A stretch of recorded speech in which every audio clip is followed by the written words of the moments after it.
Uy, nag-comment si Papa. Huwag na muna i-vlog si Glenn kahit sino vlogger sa mag-vlog ng... Hello mga sangkay, mga kalingap! Welcome back to my channel.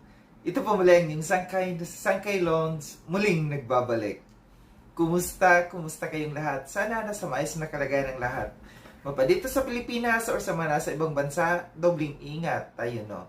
So mega love shoutout sa inyong lahat sa Team Sangkay Original, Team Sangkay Sponsors, Team Kalingap, Kuya Val, at Edna, Kalingap Rob.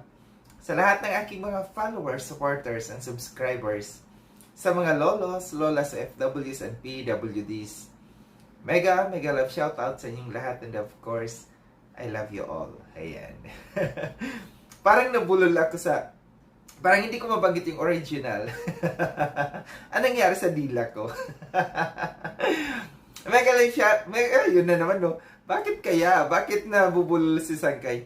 Mega love shoutout kay Tita Mira Jaramillo. Ang tita kong Vayots, si Manay Tere ng San Diego, California. Si Tita Pia Payne ng Australia. Si Mother Nene Vivas, no? Mother, thank you so much, no? Mega love shoutout. Nasa Washington DC. Tama, Washington DC si Mother Vivas, no? Mother Nene Vivas. Ayan. Thank you so much, Mother. At sa lahat ng mga nagmamahal kay Sangkay, mega love shoutout sa inyong lahat. Ganun din po sa aking mga kasamang reactors, nandiyan dyan yung kanilang mga pangalan. No, may mga YouTube channel po ang mga yan. Suportahan po natin sila. Kagaya ni na Horbin TV Vlog, kay Ate Tess, kay Brenda Garcia, kay Maricel Arevalo. Ito si Maricel Arevalo. Hanga ako dito sa kanya. Kasi mula nung ako ang naging presidente ng Carepa nung kauna-unahan pa noon, nandyan na si Maricel Arevalo. Ngayon na naging presidente naman ako ng ibang grupo, itong watchers na ito, andito pa rin sa akin si Maricel Arevalo. Saludo ako dito sa kanya na napaka talagang kung nasan ako nandoon din siya. Thank you so much, Maricel, no. Ganun din kay Edgar Elia. Ito rin, matagal na rin ito sa Edgar Elia, no. Nasa Paris, France yata ito si Edgar Elia. Si Mother Irene Channel, isa rin to, si Mother Irene. Napaka-diehard talaga siya. Sila na nandito na sumusuporta sa akin, no? Kahit si Horbin TV, mga matatagal na ito, may mga bago lamang dito. Ang nagpapasalamat ako dahil may mga bago na nakikitaan ko talaga na sobrang suporta sa akin. Kagaya ni na Quintana nga pala, no? Andiyan dyan sina Brenda, sina Perla, no? Sobra talaga. Ganun din kay Irene, Miguel Passion, kay Joy, kay Kabebing Beshi, ito rin po, napaka-supportive, no? Si Maricel Torres, nandiyan dyan. Si Sweetie Pearl Vlog, yan. Si Tiny Lotsky, ito. Itong mga bago na ito na nakikitaan ko talaga ng pagmamahal dito sa grupo namin. Kay Quintana nga pala, lalong-lalo na kay Quintana, no? Kay Lovely Rose Kimura. Si Lovely Rose Kimura, so parang sobrang busy siya sa ngayon, no? Bihira lamang siya nakikipag-interact sa atin doon sa GC. Pero alam ko na nakasuporta ito siya. Sa inyong lahat, maraming salamat talaga, Kalingap Watchers. Isa sila sa mga tumutulong sa atin na magmatyag dito sa Kalingap, dito sa mga sumusuway ng mga rules and regulations, sa mga may ginagawang hindi mabuti dito sa loob ng Kalingap, no? Thank you so much, Kalingap Watchers, mga members, no? So, ngayong araw na ito, mga Sangkay, gagawa ko ng reaction video. Ito patungkol doon sa live kagabi ni Kalingap Rob, no? Na napag-usapan, yung mahalo-halong mga usapan doon, no? Doon sa live na yun ni Kalingap Rob, no? So, halo-halo doon, mayroong mga announcement and nagpapasalamat ako, no? Gusto ko lamang po, bago tayo umpisahan yung ating pasensya na makating ilong ko. Bago umpisahan yung ating reaction, no? Gusto ko lamang po magpasalamat sa inyong lahat, no? Na mga viewers, na mga patuloy na sumusuporta sa akin dahil hindi ko po mararating yung top 11 number 11 ako sa top 20 doon sa lahat ng mga reactors. Kung hindi dahil sa inyo, hindi dahil sa inyong suporta, yung pagmamahal sa akin, yung panunod nyo sa akin, hindi ko po yun makukuha yung place na yun, no?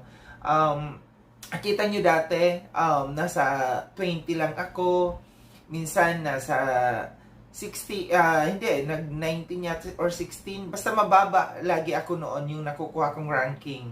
Pero nakita ko yung itong buwan na ito, nakita ko na maraming mga nagmamahal talaga sa akin, no. Kaya nakuha ko yung number 11, no. Sana suportahan niyo pa ako para umangat pa tayo, para nasa top 10 na tayo. Diba? Thank you so much. Maraming salamat po sa inyong lahat. So, darako tayo dito, no? Gaya ng sabi ko, dun sa live ni Kalinga Prab, no? Halo-halo yung kanyang content, pinag-uusapan doon. Isa sa mga nakuha na natin ng attention, yung patungkol doon sa pagbabasa niya, no? Sa comment ni Kuya Val. At si Kuya Val nag-comment mismo sa kanya. At binasa ito ni Kalinga Prab, no? Yung sabi doon ni Kuya Val, huwag na muna i-vlog, Beyonce, kahit sino vloggers, ang mag-vlog, tanggalin ko agad sa Kalingap. Ayan, parang may madiin talaga na makikitaan natin na yung salita na yun ni Kuya Val na may kamay na bakal, tama yan, no? Ako, agree ako dito sa comment na ito, sa decision na ito ni Kuya Val, kasi alam natin na sobra na, no? Sobra na yung mga tao na umaabuso. Sobra na yung mga tao na alam natin, sila pa rin at sila, itong mga taong ito, yung laging nakikitaan natin na laging ganyan ang gawain. Mawalang galang na lang, mabanggit ko na lamang po yung sina Roel and Rachel noon, no? Mawalang galang na lang, ganyan din sila noon. Nagpalabas din ng noon si Kuya Val na bawal mag-vlog muna sa kanila, no? Kasi yung sa mga noon sa kay Roel at saka kay Rachel na mga vloggers na yun at yun ang ginagawa at ngayon ginagawa rin kay Beyonce, no? Sila at sila, walang iba kundi sila pa rin, no? Gawain na talaga nila yung i-vlog ng i-vlog kung sino yung mga tao, kung sino yung mga beneficiaries na viral, no? Talagang kumbaga sa pukyutan, pinuputakti talaga nila, no? Pinuputakti. Hindi nila titigilan hangga't hindi nauubos, hangga't hindi nila nasisipsip yung katas, no?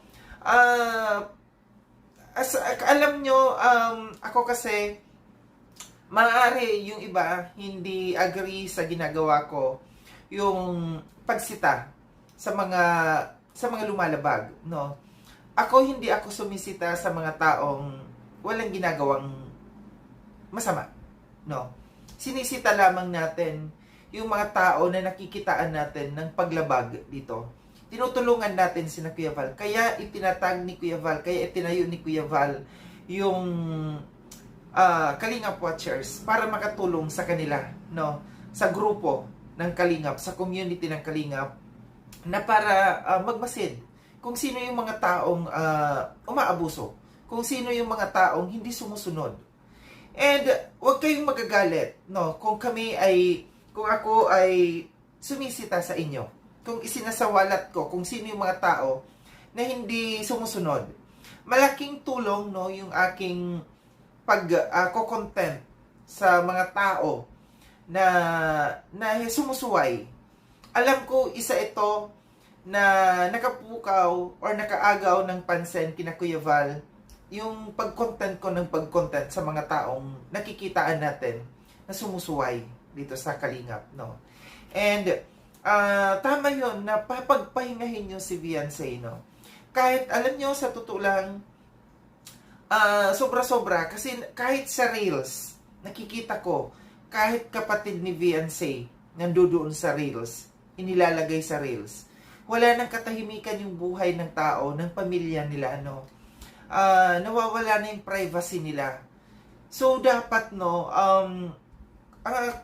dapat lang kasi talaga, si Kuya Val at saka si Kalinga Prab lang dyan, no? Yung dapat na mag-content sa kanila. Hindi porket nandiyan dyan kayo, nakapaligid kayo kina Kalinga Prab, nakapaligid kayo kina Kuya Val, may karapatan na rin kayo na i-content ng i-content, na hubaran ng pagkatao, na natanggalan ng privacy yung pamilyang yan, yung mga pamilyang nagiging viral. No?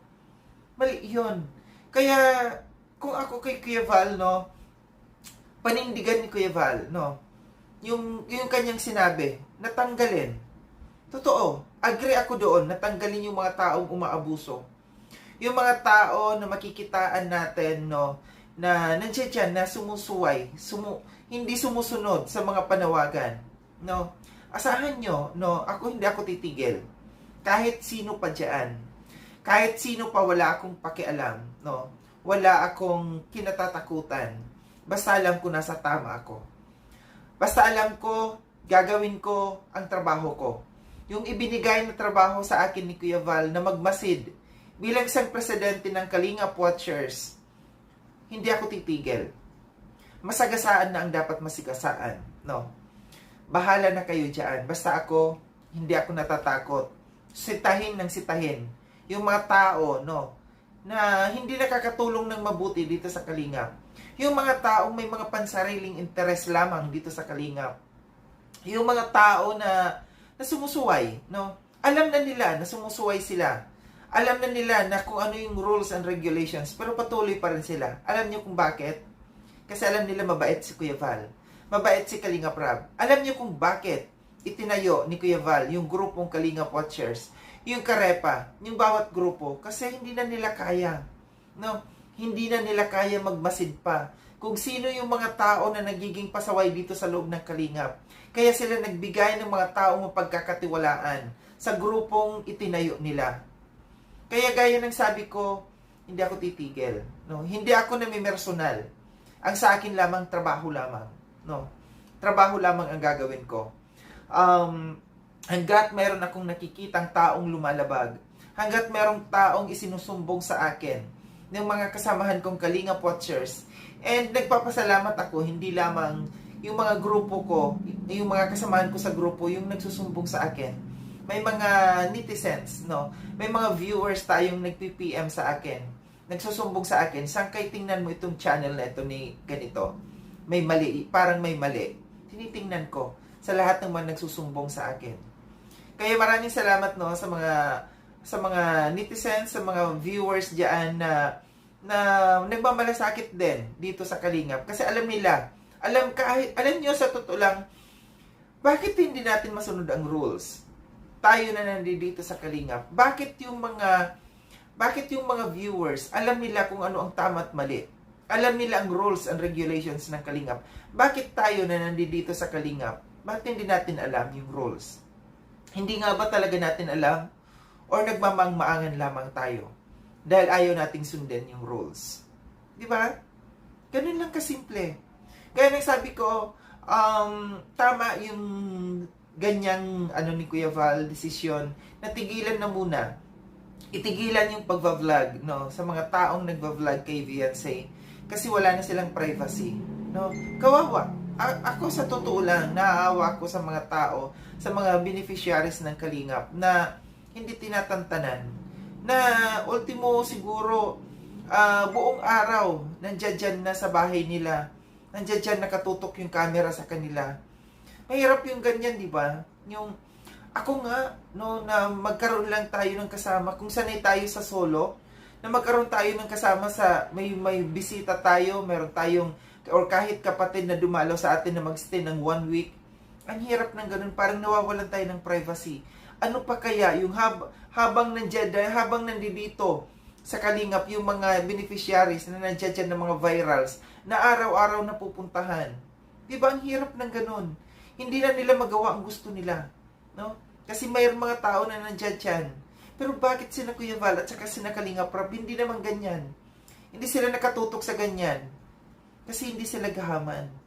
Hindi kagaya ng ibang mga vloggers diyan na sobra-sobra, totoo lang, sobra-sobrang pagkagahaman.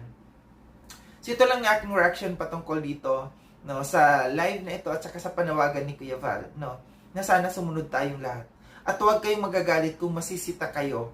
Kasi Mas maganda na yung sinisita kesa sa pinag-uusapan sa likuran. Di ba? Maraming salamat mga sangkay no sa panonood. Sa mga hindi pa nakapag-subscribe kay Sangkay Lon, subscribe nyo na po ako. Click yung notification bell para updated kayo sa lahat ng mga videos na aking gagawin. Like and share itong video na ito mga sangkay. Kita-kits tayo ulit sa susunod na video na aking gagawin. Ingat kayo sa handa ko ng mundo mang kinaroroon. Paalam ng mga sangkay mga kalinga, paalam.